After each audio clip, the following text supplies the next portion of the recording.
What's going on, Steelers Nation? Welcome back to the Steel Curtain Call, a show here on YouTube dedicated 100% to the Pittsburgh Steelers. I am your host. My name is Patrick. Thank you guys very much for taking time out of your busy schedules this evening to give us a view. I appreciate it. Don't forget, guys, make sure you subscribe to our YouTube channel here. And guys, you can now support the Steel Curtain Call on Patreon. Patreon.com/The Steel Curtain Call. The link is in the description. For just $1 a month, guys, you will get exclusive videos that are not available on our YouTube channel. And the really cool part about these exclusive videos is that they are controlled by you, not me. The way Patreon works is very simple. You guys tell me, and I do your bidding. All the videos, all the content you want to see, that's what I make on Patreon. It's all up to you guys. Now, also, I want to stress it is 100% optional. You do not have to do it. If you want to keep coming back here to our YouTube channel, absolutely no problem. But if you'd like some extra Steel Curtain Call content, even more Steel Curtain Call content, all you have to do is go to patreon.com/The Steel Curtain Call. If you're interested, the link is in the description. All right, boys and girls, I am in an absolutely horrible, and I mean horrible mood right now. And, you know, really, I've been having a very good week in terms of Steelers news.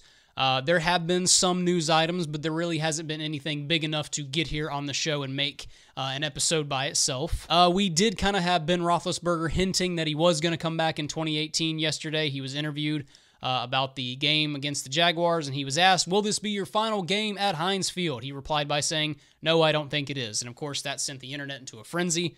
I thought about getting on the show yesterday and making a separate episode on that, but then I realized, where have we heard this before? I mean, really, it's no disrespect to Ben Roethlisberger. I absolutely love this guy to death, and I'm in no rush for this guy to go anywhere, but Ben kind of has been wishy-washy on this whole issue. Remember, after the AFC Championship game last year, he says that he doesn't know if he's coming back, this could be it, and then a couple months later, he says he is coming back, but then he also follows up by saying, but I'm not going to commit to playing beyond this year. And then yesterday he says, nope, this may not be my final game at Heinz Field. I mean, it's just been back and forth and back and forth. And look, you know, I genuinely do believe Ben Roethlisberger is nearing the end of his career. I think, unlike Tom Brady, who appears to be playing until he's 65 years old, I think Ben does see the end of the road. I think he sees the light at the end of the tunnel. But I also think that Ben doesn't want to quit playing football. I think he still wants to play for the next couple of years. I think he still genuinely loves this game. I think Ben's conflicted. I don't even think Ben knows what he wants to do. But, you know, Ben has sort of entered, I hate to say this, but Ben has sort of entered Brett Favre territory. You know, Brett Favre, towards the end of his career, was giving these emotional, teary-eyed press conferences, and he was retiring. Oh, but then he popped right back up, and then he retired. Oh, but now he's the Vikings quarterback. And it got to the point with Brett Favre where anytime he said, this is it, we all kind of laughed and said, oh, yep, haven't seen that before. Well, I kind of fear that Ben is entering similar territory. I don't want Ben Roethlisberger to become that guy. You know, I wish Ben would just play football, play however long you want to play, and when you're ready to retire, hang it up. Simple as that. But I'm not going to lie, his comments did make me very, very happy. Like I said, I'm in no rush for Ben to go anywhere. Have you seen how this guy's been playing lately? Then there was Artie Burns. Now, I just about got here on the show yesterday and made a totally separate show about Artie Burns, but then as the day went on, we learned that the injury that he sustained was not serious after all. Originally reported yesterday, Artie Burns left practice with a non-contact knee injury, and let me tell you something. Anytime you read the words non-contact knee injury, the appropriate response is usually to assume the worst. The worst being some sort of ligament in the knee has been torn. But we learned, thankfully, that that was not the case at all. It was just a hyperextended knee, and he is going to be good to go against the Jacksonville Jaguars. So we then also learned that Stephon Tuitt sustained an elbow injury yesterday in practice. He had to leave practice, and he did not practice today. However, though, everything seems to be good. Tuitt did say that he's fine, that he will be good to go against Jacksonville. He also plans to practice tomorrow as well. From what I was reading, he said that he tweaked his elbow, but apparently it's not bad enough to where he's going to miss time. So thankful for that as well. So anyway, you know, those were the biggest news items, but again, not big enough to make a separate show on them. But then Le'Veon Bell, he said, no, you are going to make a show, and it's going to be all about me. Le'Veon Bell, you Ruined my day, Le'Veon Bell. Now, today, before the Pittsburgh Steelers started their practice, Le'Veon Bell was in the locker room and he was interviewed by ESPN. ESPN asked Le'Veon Bell about his future, about the 2018 offseason. They asked Le'Veon Bell if he would consider sitting out the entire season or retiring if the Steelers did not reach a long-term deal with him. Le'Veon Bell responded to the question by saying that if he was franchise tagged by the Steelers, then he would indeed consider sitting out the entire season or retiring. Now, the ESPN then followed up that statement by asking, what do the Steelers need to do differently this coming offseason in the contract negotiations? Bell said, quote, value me. Just get the numbers straight, exactly where we want them. I'm not going to settle for anything. I know what I do, and I know what I bring to the table. I'm not going out here getting the ball 400 times if I'm not getting what I feel I'm valued at. Now, that was the end of that quote. Now, ladies and gentlemen, in the same exact interview, the same one, he later on says this, quote, I've made a lot of money. I'm happy where I'm at. I've got a good family. I don't really need to play football. Right now, I'm just kind of doing it because I love it. Now I've done everything but win a Super Bowl. He continues, I don't necessarily care about the money aspect of it. Le'Veon, in the same interview, you just had said previously that the Steelers better get the money right. They better get the numbers exactly where I want them to be. But then you say that you don't care about the money and that you're playing football just because you love it. Le'Veon, if it's just about playing football, if you genuinely are playing football right now just because you love it, then what's the issue? Take the money they give you. You can't say they better get the numbers right and I just play football because I like it. I don't care about money. You can't say those two statements together. They're contradictory statements. It doesn't make sense. Which is it, buddy? And also those numbers that he's referring to. I guess, unfortunately, we have to go ahead and have this conversation because I was not expecting to have this conversation right now. I was expecting to have this conversation at the end of the season. But because Le'Veon Bell has brought them up, I guess we have to address those numbers now. So let's talk about the numbers. Now, I'm going to try to frame what I'm about to say in the best way possible because what I'm about to say is not a knock on fans at all. But when we're talking about these contract negotiations, when we're talking about things like the salary cap, you're going to learn very quickly what football fans understand the business side and what fans don't. And again, I'm not bashing anybody out there because, guys, look, it took me a long time to understand the salary cap, contract negotiations, things like that. The business side of football can be a complicated thing to grasp. Not everybody's going to get it all at once. And just because you may not fully understand the business side of football and salary caps and contract negotiations, just because you may not understand that does not mean that you are not a football fan. I want to stress that to the fullest extent. But having said all that, it was very frustrating to listen to what some Steelers fans were saying back in the offseason when the Steelers failed to get a deal done with Le'Veon Bell. You could tell right away that they didn't know what they were talking about. Le'Veon Bell was offered $12 million by the Pittsburgh Steelers. $12 million per year. It was a 5-year deal they offered him, by the way. $12 million per year on average, and he was going to receive $30 million guaranteed in the first 2 years. Now, when the negotiations fell through and Bell did not agree to it, fans were very quick to take the Twitter fingers and say, the Steelers don't like him. They aren't giving him what he deserves. And then the frustrating part was those of us who do understand the business side of football had to sit there and watch just like, folks, let's consider the offer that the Steelers gave Le'Veon Bell that he rejected last offseason. I want to start out by framing it this way, just to give you some perspective. Le'Veon Bell right now, and obviously as we know, he is playing on a 1-year franchise tag. He's currently making $12 million off of that franchise tag right now. I want to put that number in perspective for you guys. Do you know who the next highest paid running back in the league is behind Le'Veon Bell? There's actually 2 of them. Devontae Freeman and LaShawn McCoy. Do you know how much money they are currently making, ladies and gentlemen? They are currently making, on average, $8 million per year. $8 million per year versus $12 million per year. Now, I know what you're thinking. Well, Patrick, Le'Veon Bell, he's not your average running back.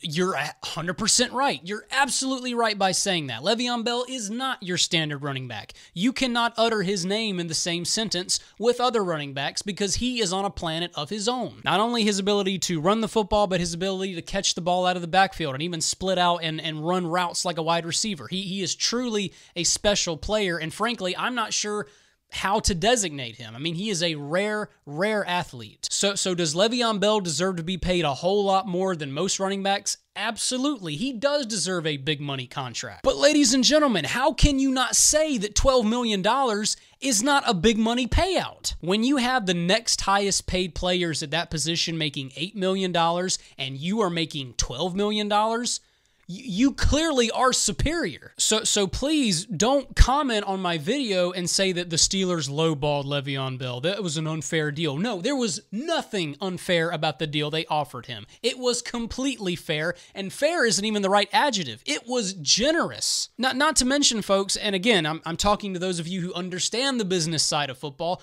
the running back market is continually doing what? Comment below if you know. You know what? Forget it. I'll answer it for you. It's dipping. It's continually going down, down, down, and down. In today's National Football League, teams do not want to pay running backs $10+ million. The number is going to keep dropping. And don't just listen to me. Look at the running back market. Look at what it's done over the past decade. It continues to go down year by year by year. It's a position that typically kind of has a shorter lifespan. It's more injury prone. And for those reasons, teams do not pay running backs $10+ million. They just don't do it. But here you have the Steelers offering Bell $12 million. And why did they offer him $12 million? Because they clearly value him very much, unlike what Le'Veon Bell's saying. They need to value me. No, they clearly value you, pal. They didn't just, by giving you $12 million, they didn't just pay you as a running back. They clearly were factoring in your receiving skills as well. So what is the astronomical number that Le'Veon Bell wants? Folks, Le'Veon Bell has said multiple times, whether it's by rapping or whether it's in interviews, he wants $15 million. And you want to know what I want? I want a private jet. I'd love a private jet, but I'm probably not going to get a private jet. Probably never. Well, Le'Veon, very much like I'm never going to get a private jet, you, sir, are never going to get $15 million. Not only, I can tell you right now, the Steelers most definitely will not give you $15 million, but buddy, I would bet good money that no other team in this league will give you $15 million. We are talking about money at that position that is almost comical to think about. And here's the thing. I want to be very clear with what I'm about to say. Is Le'Veon Bell worth $15 million? If I'm being 100% honest, yes, I do believe he's worth $15 million. He is a revolutionary player, his ability to run the football. Also, not to mention, he has his own style of running that he created. And then you factor in the receiving skills. Guys, Le'Veon Bell is a critical player. I do believe he's worth $15 million. But guess what, guys? I can say what I think he's worth all day long versus what the reality says he's worth. People fail to understand how the market works. They fail to understand market value. They just don't understand the business side of football. It's no different. I mean, you have to think about it this way. Now, obviously, we're talking about football, and players make millions upon millions of dollars in football versus the thousands upon thousands that we make in our everyday 9-to-5s. But let's just say, for example, that you make $15 an hour, and your position, what you do, is worth $15 an hour. Well, you can't barge into your boss's office and say, $30 an hour right now. You're not...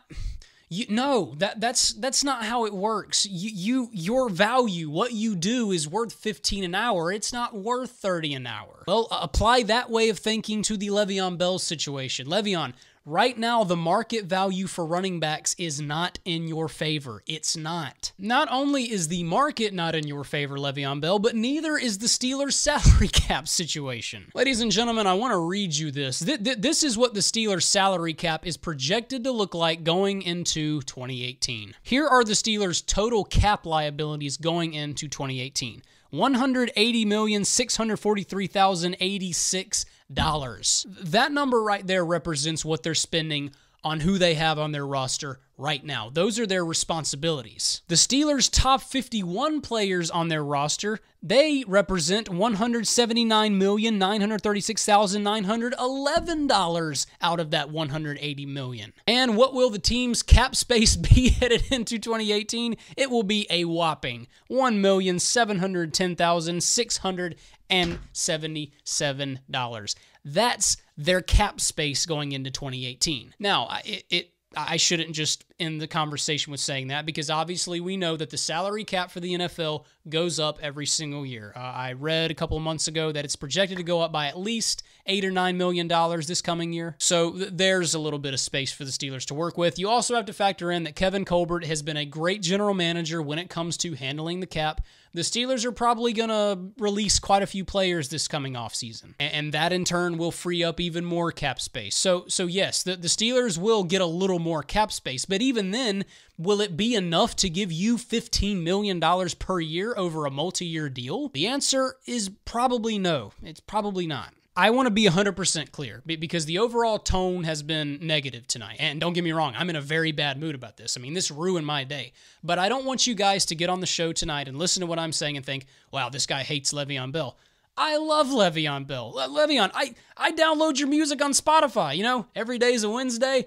I have that song, Shrimp Bayless. I mean, Shrimp Bayless, dude, that's a banger. I love that song. Seriously, I love Le'Veon Bell to death. I love his attitude. I love the youthful energy that he and Juju kind of bring to the Steelers. I love Le'Veon Bell. I love this dude. But Le'Veon, I love you enough to tell you, man, that your head is somewhere out in some other galaxy. And I also want to take you back to the Kirk Cousins episode that I did. It's been a very long time ago. One of the first episodes we did here on the Steel Curtain Call. In that episode, I was kind of talking about the possibility of Kirk Cousins coming to the Steelers, because that was kind of a little fire that got started several months back, so I played with it.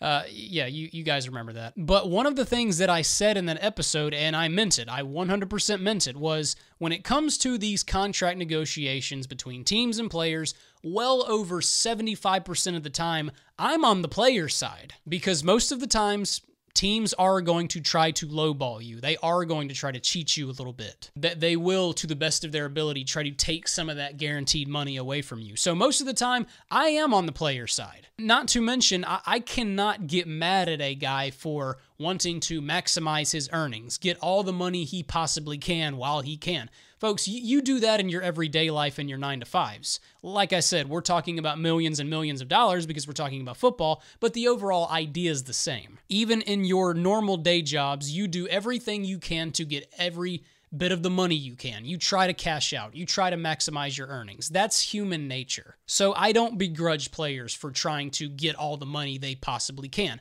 But however, players still have to be reasonable. They have to respect the market. They have to respect their market value. There's the world you want to live in versus the world that you do live in. And Le'Veon Bell, the world you want to live in is a world where you get paid $15 million as a running back. I'm here to tell you, buddy, in all love and in all sincereness, that you don't live in that world. In the current NFL that we have, you will never get paid $15 million as a professional running back. That's not going to happen. And yes, I'm well aware of what the counter argument is, but he's not a running back. Yes, I hear you guys. I'm on your side, but I'm just here to tell you the reality of the world you live in. There's a part of me that does say Bell should be paid $15 million, but once again, we can talk about what we want to happen all day. We don't live in that world. My final take on the issue is this.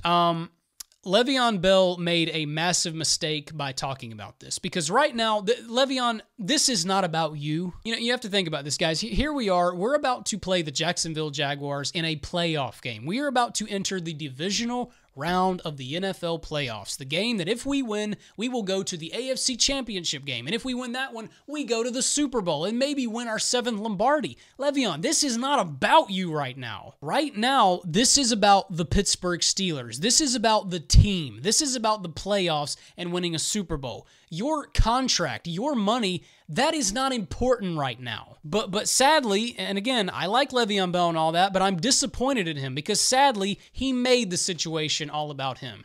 And all we need right now going into this game is another distraction. Like we haven't had tons of distractions all year long. We had the national anthem issue against the Bears back in week 3. We had the Martavis Bryant drama.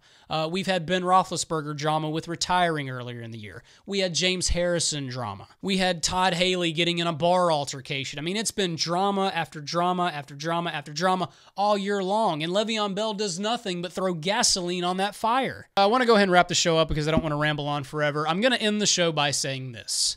And believe me, I don't want these next set of words to come out of my mouth, but as you guys know, I do everything I can to be 100% honest all the time. Give it to you straight. Le'Veon Bell is not going to be back in a Steelers uniform next year. Now, this is not the time to have this discussion because, once again, the priority is the playoffs. But I'm just here to tell you, based on what Le'Veon Bell said, he's going to sit out or retire if he does not get a long-term deal that pays him $15 million, basically.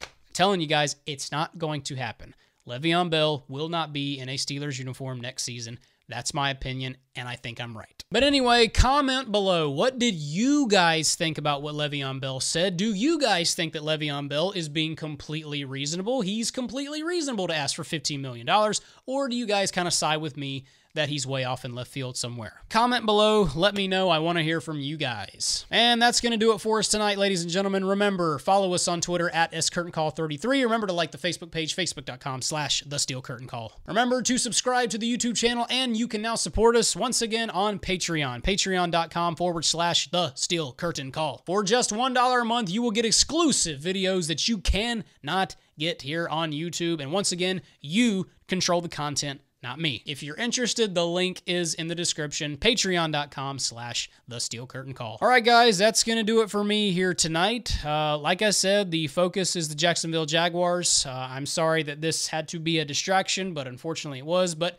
we got to beat Jacksonville. The game is this Sunday, 1 o'clock, Heinz Field. Let's let that be our #1 focus. Here we go, Steelers. Beat the Jacksonville Jaguars. I will see you guys next week.